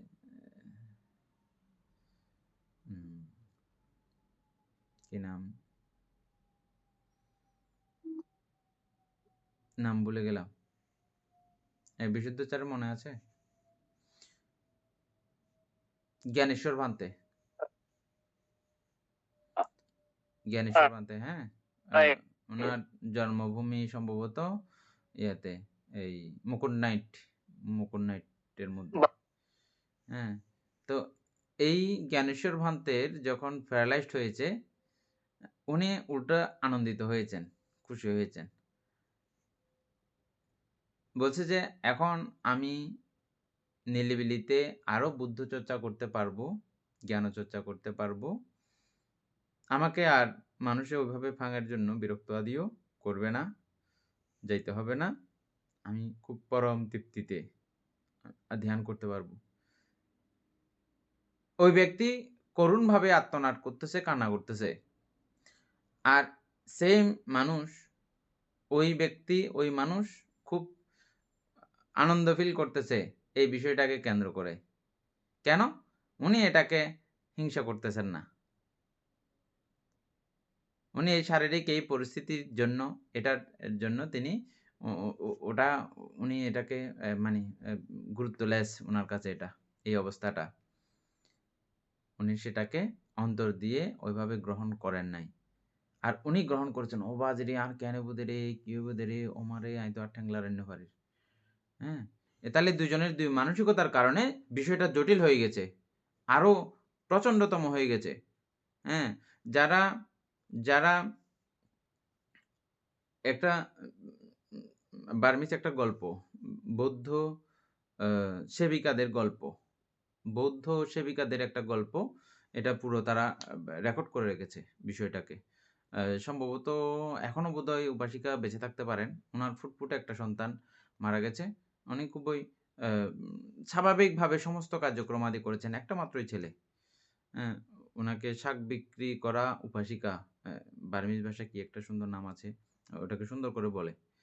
উনি উনার সেই শাক বিক্রি করতে, করতে বিশাল একটা বিহার তিনি নিজের অর্থায়নে দানও করেছেন। এবং ওই উপাসিকারই একটা ছেলে মারা গেছে। ও কান্না করতেছে না, ভিক্ষু সংঘ সকলে দেখে আশ্চর্য। মানে এই ছেলে কি আপনার কোনো প্রিয় ছিল না, আপন ছিল না? পরবর্তীতে বলল যে উনি অভিধর্ম চর্চা করেছেন এবং বুদ্ধকে খুব কাছ থেকে ভালো করে চিনেছেন, বুঝেছেন। যার প্রেক্ষিতে উনি এই মুহূর্তেও এটাকে সংবরণ করতে তিনি রেডি, পারেন। সেম বিষয়। এই বিষয়টা একজন বুদ্ধ জ্ঞানে জ্ঞানী নয় এমন একজন ব্যক্তির সঙ্গে যদি হতো কেমন হতো, আর যখন এই উপাসিকার সঙ্গে হলো তখন কেমন হলো। এই গল্পটা, এটা বার্মিজ এই ঘটনা তেমন না, এটা আমরা মল্লিকা দেবীর ক্ষেত্রেও দেখতেছি। স্বামী এবং 32 জন সন্তান এট এ টাইম একই দিনে মারা গেছে, একসঙ্গেই খবরটা আসছে, আসার পরেও তিনি নির্লিপ্ত। উনি যথা কাজ যথাসময়েই পরিচালিত করতেছেন। কথাটা ফুটে উঠছে কেন? দইয়ের টুপি যখন, দইয়ের কলসি যখন ভেঙে ফেলছে দাসী, ভিক্ষু সংঘ মধ্যে একজনে বলছেন, চিন্তা করবেন না, এগুলো ভঙ্গুর জিনিস, ভাঙার জিনিস ভাঙতেই পারে যে কোনো মুহূর্তে। বলছে ভাঙতে, এটা নর্মাল, এটা কিছু না। আমার এই মুহূর্তে খবর এসছে 32 জন সন্তান এবং আমার স্বামী একসঙ্গেই তারা নিহত হয়েছেন, যুদ্ধে মারা গেছেন। ওটাতেই আমার কিছু হচ্ছে না, কোনো রকমের বুক ক্রেপ নেই আমার, সামান্য দইয়ের জন্য, এটা খুব নর্মাল ব্যাপার, এটা কিছু না মানতে। হ্যাঁ, তো এই যে বিষয়গুলো কেন ওনার কাছে দুঃখ আসলো না কেন? বিষয়টা সেম ঘটেছে। উনি কাঁদলেন না, উনি অস্বস্তি করলেন না, আরেকজন অস্বস্তি করতেছে। ঘটনা কি? এই ঘটনা হচ্ছে যে মূল বিষয়টা না বুঝলে, যথাযথ বিষয়টা না বুঝলে এটা আসে, আর বুঝলে এটা আসে না। বুদ্ধ সাধনায় সিদ্ধ হয়েছেন, যার কারণে ওনার এই জরা ওনাকে আক্রমণ করতে পারেনি। পেরেছে ওনাকে আক্রমণ করতে? আপনারা হয়তো অনেকে মনে করবেন তাহলে বিরূপ বুড়ো হয়েছে কেন? বুড়া উনি, দেহ বুড়ো হয়েছে যে, ওনাকে এটা আক্রমণ করতে পারেনি। ব্যাধি ওনাকে আক্রমণ করতে পারেনি। উনি ব্যাধি মুক্ত, উনি জরা মুক্ত, উনি মৃত্যু মুক্ত। মৃত্যু ওনাকে আক্রমণ করতে কখনো পারেনি। কাকে? বুদ্ধকে। এটা আপনাদেরকে এখন বলা যায়, এটা বুঝতে পারতেছেন নিশ্চয়ই। বুদ্ধকে কিভাবে মৃত্যু পারবে? মৃত্যু আক্রমণ করতে পারবে? বুদ্ধকে করা যায়, করা সম্ভব। অরহতকে মৃত্যু আক্রমণ করা সম্ভব না।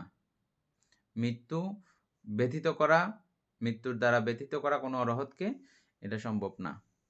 অনেক সময় আপনাদের সঙ্গে গল্প করেছি, ছোট 7 বর্ষীয় শ্রমণ যত মৃত্যুর কাছাকাছি সময় আসতেছে, তরবারগুলোর ধারে টারে নিচ্ছে সুন্দর করে করে, তারপরে ইয়া করছে, ফুলের মালা লাগাই দিয়েছে ডাকাতরা শ্রমণকে, তারপর স্নান টান করাইছে, কাটার জন্য সব কিছু রেডি।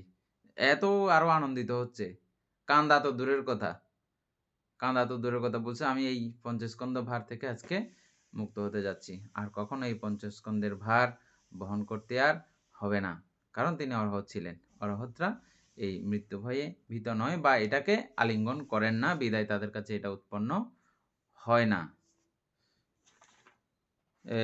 আমি যেটা মূল বিষয় বোঝাতে চাইছিলাম এটা নিশ্চয়ই বোঝানো হয়েছে, বুঝেছেন আমার মনে হচ্ছে, আশা করি।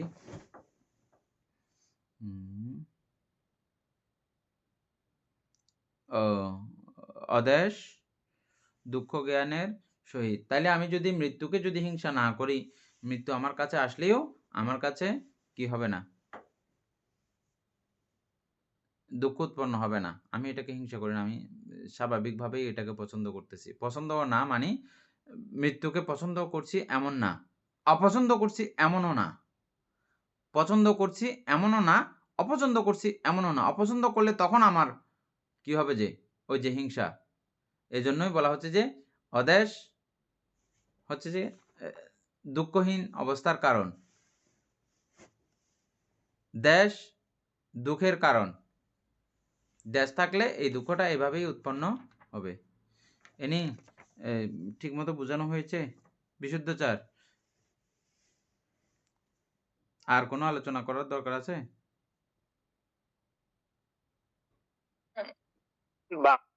আছে, অন্যান্যরা বুঝছে কিনা। ও, সমাধি এই জিনিসটা আরো গবেষণা করলে দুজনে মিলে আরো ভালো হবে। আর সেটা ছাড়াও আমরা গুরুমতের সঙ্গে যেহেতু আরেকবার এটা আলোচনা করবো, পুরো সবগুলো এই জায়গা মানে প্রজ্ঞাইন্দ্রিয় জ্যোতিষিক জায়গাটা, ওনার নামের সঙ্গে এটা মিলতো।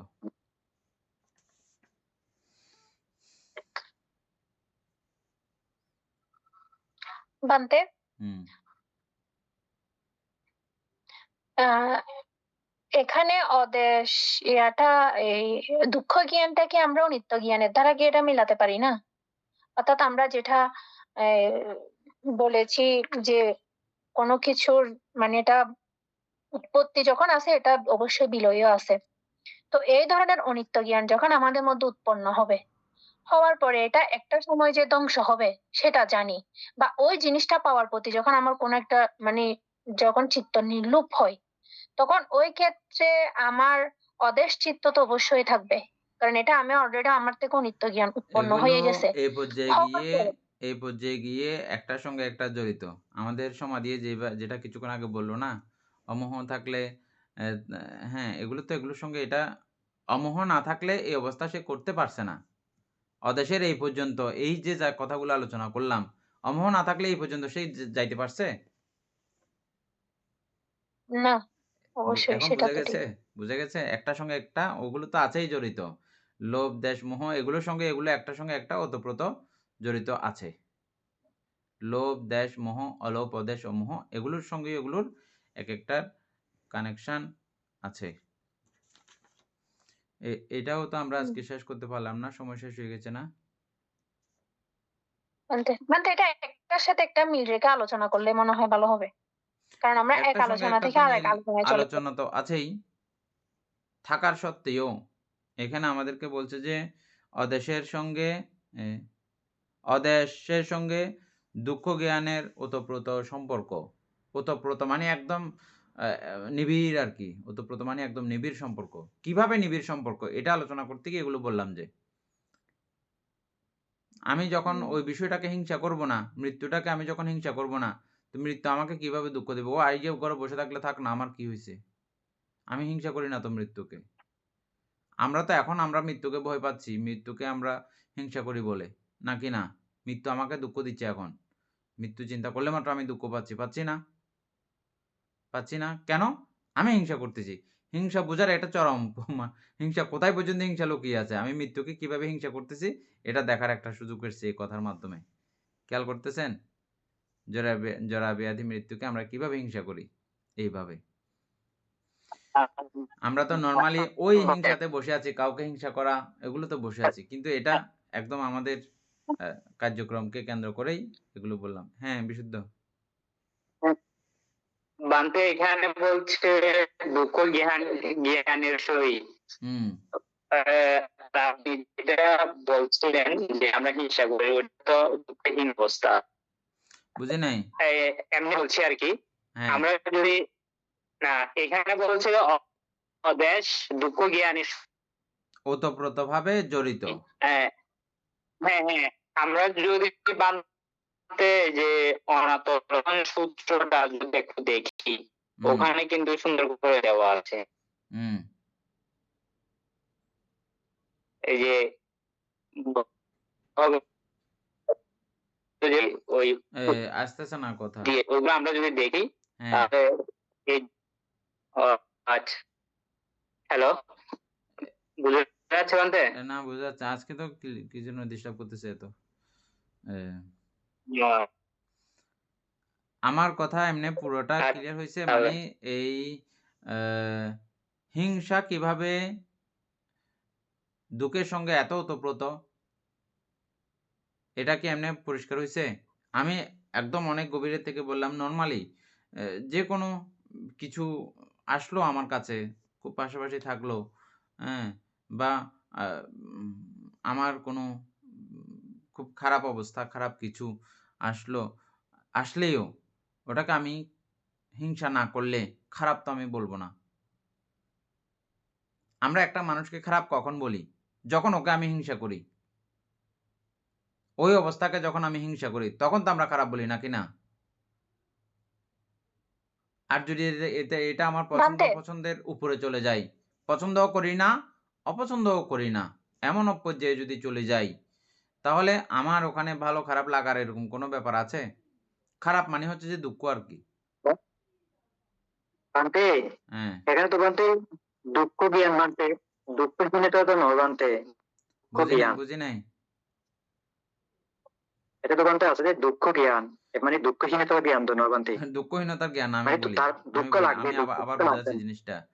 অর্থাৎ যাদের বান্ধে কাছে যাদের কাছে এই এ, আহ, হিংসা থাকবে না, এটা শুধু একদম বান্ধে আমাদের যখন ইয়া হয়ে যাবে, অরহত হয়ে যাবে, অতদূর যে ভাবার দরকার নাই। নর্মালি ভাবেন, নর্মালি। এখন আমি খুব ইয়া আছি, আমি মৃত্যুকে হিংসা করতেছি না, মৃত্যু আমাকে দুঃখ দিতে পারবে না।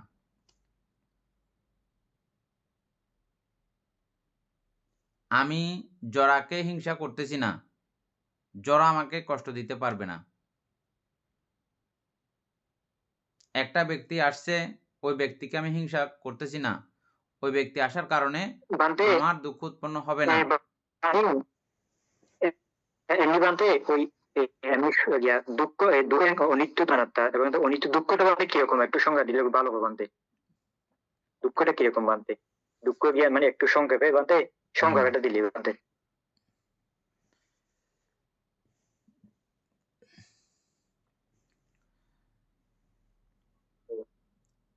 আমরা নর্মালি বান্ধে জানতেছি যে জাতিপি দুঃখ থেকে শুরু করে সংক্ষেপে পঞ্চস্কন্ধ দুঃখ এই পর্যন্ত আমরা বান্ধে এমনি নর্মালি পড়ে আসছি না অনেকবার? আসছি তো? এই সেই জায়গাগুলোকে আপনি বুঝেছেন পুরো সবগুলো কখনো বোঝা হয়েছে? বান্ধে সংক্ষেপে পঞ্চ উপাদান স্কন্ধই দুঃখ, এই কথাটা পড়েছেন?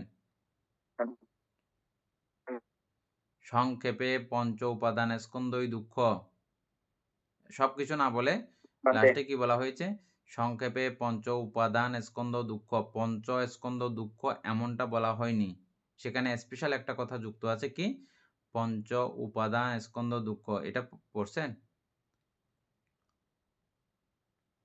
পড়ছেন তো অনেকবার, মানে এটা বুঝছেন?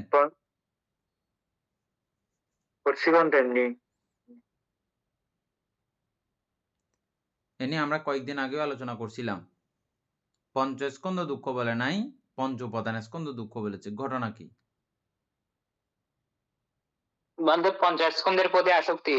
হ্যাঁ, পঞ্চস্কন্ধের প্রতি যখনই আমি আসক্ত হব তখন সে আমাকে দুঃখ দিতে পারে, আসক্ত যখন হব না তখন আমাকে দুঃখ দিতে পারে না।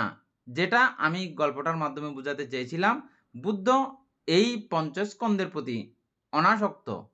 এটা মরি যাইলে যাক, ফাঁকে যাইলে যাক, এটা ধ্বংস হয়ে যাইলে যাক, ওটা নিয়ে ওনার কোনো সে নাই। এটাই বুদ্ধ সিদ্ধি লাভ করেছেন, এটাই হচ্ছে সিদ্ধি। বুঝা গেছে এখন? অনাসক্তি, এই পঞ্চস্কন্ধের প্রতি বুদ্ধ অনাসক্ত হয়েছেন। আসক্ত মানে কি, অনাসক্ত মানে কি, এটা তো আমরা অতীতে আলোচনা করেছি এবং এটা আলোচনাই আমাদের এই বইয়ের মূল লক্ষ্য উদ্দেশ্য। আরো আমরা ক্রমান্বয়ে জানব।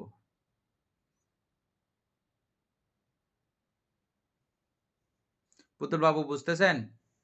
আমি জানি আপনার কষ্ট হবে, কষ্ট হলে কোনো কিছু অসুবিধা নাই, কারণ এটা আমাদের পূর্বের ক্লাসে যারা ছিলেন তাদেরকে কেন্দ্র করেই এত গভীরের আলোচনাগুলো হচ্ছে। তবে এই জিনিসটা আপনি আবার পরে গিয়ে বুঝে যাবেন পুরা। এখন বুঝতেছেন না, ঠিক আছে, কিন্তু এগুলো সবগুলো আপনার একসঙ্গে এগুলো মেমোরিতে চলে আসবে। এই আজকের আলোচনাগুলো সেদিনের পরের বিষয়গুলো যখন আপনার অ্যাড হবে, পুরো সংযুক্ত হবে, পুরো বুঝে যাবেন। এ নিয়ে এবার তো মনে হয় ইয়া হয়েছে মনে হয়, নাকি তাও হয় নাই? এই কথাটা কমপ্লিট হয় নাই বোধহয়। বান্ধে ওই যে পঞ্চনিবরণ আর পঞ্চস্কন্ধ একই জিনিস নাকি? না, পঞ্চস্কন্ধ এটা আলাদা। পঞ্চস্কন্ধ হচ্ছে যে বেদনা, সংজ্ঞা, সংস্কার, বিজ্ঞান। রূপ, বেদনা, সংজ্ঞা, সংস্কার, বিজ্ঞান, এই পঞ্চস্কন্ধ। বান্ধে অর্থাৎ প্রতি অনাসক্ত বিদায়, হ্যাঁ, তাহলে সেটা কি দুঃখ অর্থাৎ অনাসক্ত মানে আমি এটাকে হিংসা করি না। অনাসক্ত মানে কি, এটাকে আমি হিংসা করি না, এটাকে আমি আকর্ষণও করি না। হিংসা করা সেটাইও আসক্তি, এবং এটাকে কামনা করা সেটাও আসক্তি। আসক্তি জিনিসটা ক্লিয়ার? হিংসা করা সেটাও আসক্তি, এবং এটাতে কামাক্ত হয়ে থাকা সেটাও আসক্তি, দুটোই আসক্তি। এই আসক্তি যখন আমি ছেড়ে ফেলবো পঞ্চস্কন্ধের প্রতি, তাহলে পঞ্চস্কন্ধ যেমনই হবে হোক, যা ইচ্ছে তা হোক, এতে আমার কোনো রকমের কিছু কথা আসে না। হ্যাঁ, বানতে ওই আসক্তির মধ্যে বানতে লোভচিত্ত বানতে জড়িত আছে তো বানতে বানতে লোভ আচ্ছা। থাকলে বানতে হিংসা আছে বানতে তো এই লোভ থাকলে বানতে হিংসা বানতে আসে না।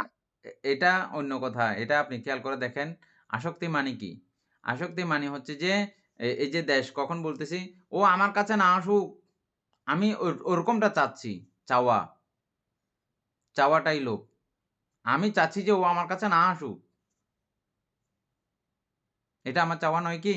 ওটা হিংসাকে কেন্দ্র করেই, ওটা বিষয়কে আমি হিংসা করি। বিধায় ওইটাই চাচ্ছি আমি। ওটা আমার কাছে না আসুক। এটার সঙ্গে এটার আবার মিশ দেখা গেছে বিষয়টা?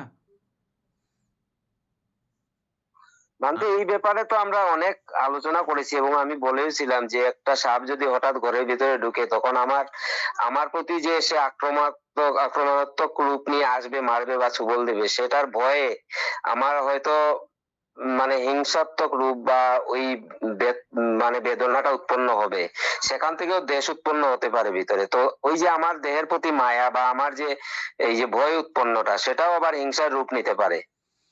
হ্যাঁ, সেটা তো সেখানে সেটা সরাসরি না। সেটা হচ্ছে যে এই এই যে কি বলে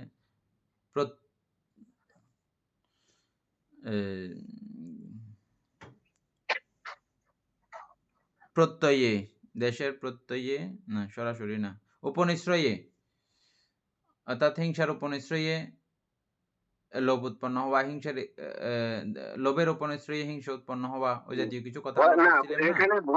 এখানে ভয়ের উপনিশ্রয়ে হয়তো পারে হিংসা হতে পারে। ভয়ের উপনিশ্রয়ে হিংসা মানে আমি মারতে চাই না কিন্তু মারতে হয়েছে, বা কেউ মারতে ওকে হ্যাঁ। পারমিশন দিয়ে দিলাম যে মারুক, না হলে তো আমাকে মেরে ফেলবে, কারণ আমার দেহের প্রতি মায়া আছে, লোভ আছে। হ্যাঁ, ঠিক আছে। আচ্ছা, এ নিয়ে বিষয়টা ক্লিয়ার হয়েছে? আমরা যেটা আলোচনা করতেছিলাম এতক্ষণ, হিংসা না থাকলে দুঃখ উৎপন্ন হতে পারে না। এটা হয়েছে, পরিপূর্ণ হয়েছে?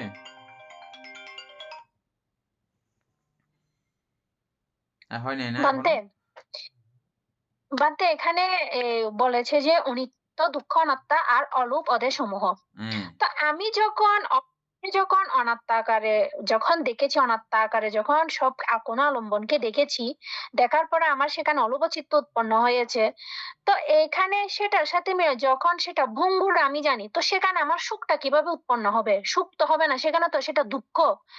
ওই জায়গায় থেকে তো আমার দুঃখ জ্ঞানটা উৎপন্ন হয়েছে ওই আলম্বন থেকে। ওইটার সাথে একটা থেকে মিলাতে হবে না? অলুপ অদের সমূহ অনিত্য, দুঃখ, অনাত্মা। তা আমরা অলুপ দিয়ে যখন আমরা মানে ওটা এই অলুপটা যখন আমরা অনিত্য আকারে দেখেছি, ইয়াটা কোন আলম্বনকে, বলি নাই কথা এটা আমার অহিংসা থাকার কারণে সুখ উৎপন্ন হবে, এটা কিন্তু আমি বলি নাই। দুঃখ উৎপন্ন হবে না, হ্যাঁ এটা বলছি আমি। ঠিক আছে? দুঃখ উৎপন্ন হবে না যখন আমার কাছে ওই বিষয়ের প্রতি আসক্তি থাকবে না, আকর্ষণ থাকবে না, আমার কাছে দুঃখ উৎপন্ন হবে না। এই জন্য বলা হচ্ছে যে দুঃখের সঙ্গে হিংসার সঙ্গে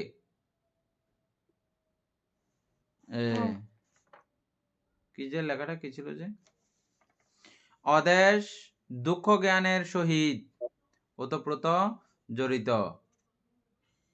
দুঃখ জ্ঞানের সহিত ওতপ্রোত জড়িত মানে কি? এটাই এতক্ষণ যেটা আমি আলোচনা করে আসতেছি, দুঃখ জ্ঞানের সহিত অদেশের খুব ওতপ্রোত সম্পর্ক। আচ্ছা, এটা আরো একটু আলোচনা করতে হবে, আরো কয়েকটা উদাহরণ দিতে হবে, হলে পুরো ক্লিয়ার হয়ে যাবে। আমি আসলে জিনিসটা করতে পারতেছি না যে বিশুদ্ধরও আজকে মোবাইলের নেটওয়ার্ক ভালো নাই। আজকে আমাদের এদূর পর্যন্ত থাক। হ্যাঁ, এই লাইনটা নিয়ে আমরা কালকে আবার করব, আলোচনা করব। হ্যাঁ, আমরা ওই যে দুঃখ সত্যের মধ্যে আমরা ওই যে 50 স্কন্ধ দুঃখ যেগুলো আমরা করছি, জন্ম দুঃখ, জরা দুঃখ, ব্যাধি দুঃখ, মরণ দুঃখ, বিচ্ছেদ দুঃখ, প্রিয় সংযোগ দুঃখ, তারপর ওই স্ফীত বস্তু, এগুলো সম্বন্ধে যখন মানে এগুলো এই দুঃখ সম্বন্ধে যখন আমার আমি জানতে পারবো, তখন আমার কারোর প্রতি মানে দেশ উৎপন্ন হবে না, হবে কিনা।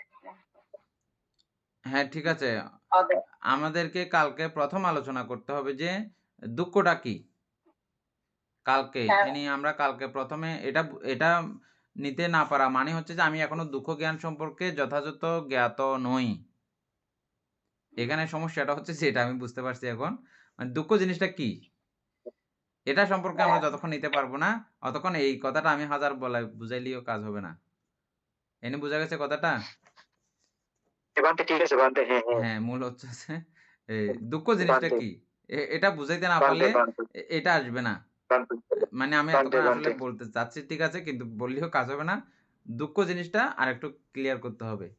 তাহলে এটা বান্তে কমপ্লিট চলে আসবে। হ্যাঁ, কালকে আমরা আরেকটু সময় নিয়ে এটা আলোচনা করব। মনে রাখতে হবে। যাই হোক, আজকে আমাদের যাকে কেন্দ্র করে মূলত এই ক্লাসটা শুরু হয়েছিল, আ যিনি আমাদের এই ক্লাসের প্রথম আ ছাত্র হিসেবেই ছিলেন আমাদের আ আ পাপড়ি বড়ুয়ার ছোট ভাই। এখন তিনি শ্রমণ হয়েছেন। আ মুদিতা পাল শ্রমণ। আমার গুরুভান্তের প্রতিষ্ঠানে প্রজ্ঞাজ্যোতি ধ্যান কেন্দ্র, পাহাড়তলী অরণ্য বিদর্শন ভাবনা কেন্দ্র। আমার গুরুভান্তের প্রতিষ্ঠানে তিনি প্রভুজা জীবনযাপন করতেছেন। আ প্রায় অনেকদিন হয়েছে। তো এরকম সমস্ত বিষয়ের প্রতি বাসনা ত্যাগ করে ভরা যৌবনে প্রভুজা জীবনকে বেছে নেওয়া, এটা খুব সুদুর্লভ ব্যাপার এবং অ জন্ম জন্মান্তরের মহাভাগ্য মহাপুণ্য থাকলেই এরকম কাজ করা যায়, এরকম কাজে অগ্রসর হওয়া যায়। এগুলো কোনো চাট্টিখানি পুণ্যের ব্যাপার না।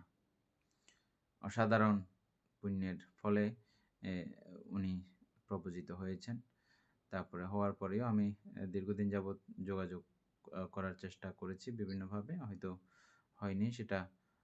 আজকে আমার সঙ্গে যোগাযোগ হয়েছে এবং আজকেই আমাদের এই ক্লাসের মধ্যে আবারও পুনরায় তিনি যোগদান করেছেন। উনার হাতে এখন অনেক সময় আছে বলে তিনি এই ক্লাসের মধ্যে যুক্ত হয়েও ইনি ক্লাস করবেন।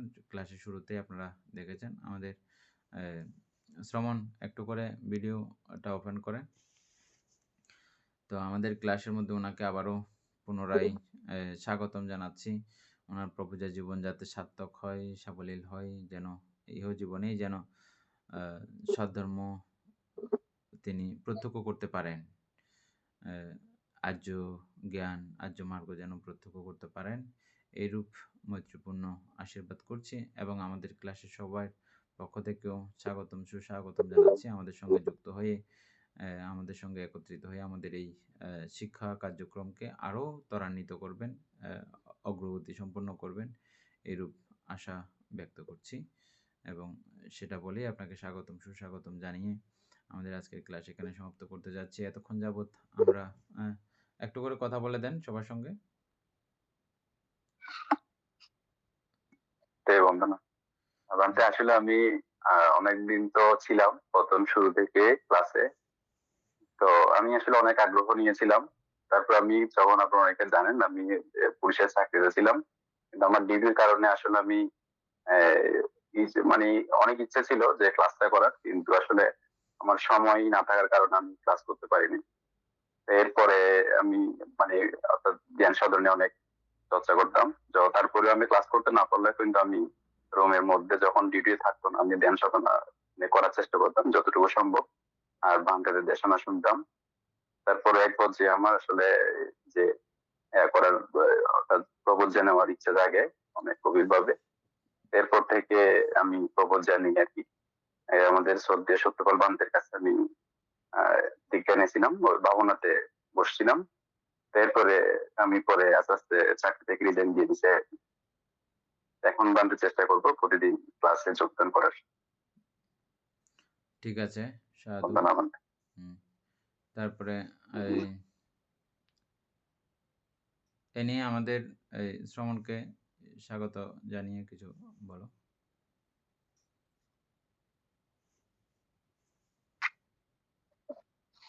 বান্তে বন্দনা জানাচ্ছি আপনাকে প্রথমে। আমাদের শ্রদ্ধেয় আরো ভান্তে আছে 2 জন। ওনাদেরকেও বন্দনা জানাচ্ছি।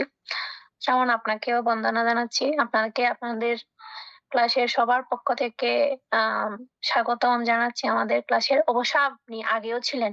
প্রথম ক্লাসটা কিন্তু আপনার মাধ্যমেই শুরু।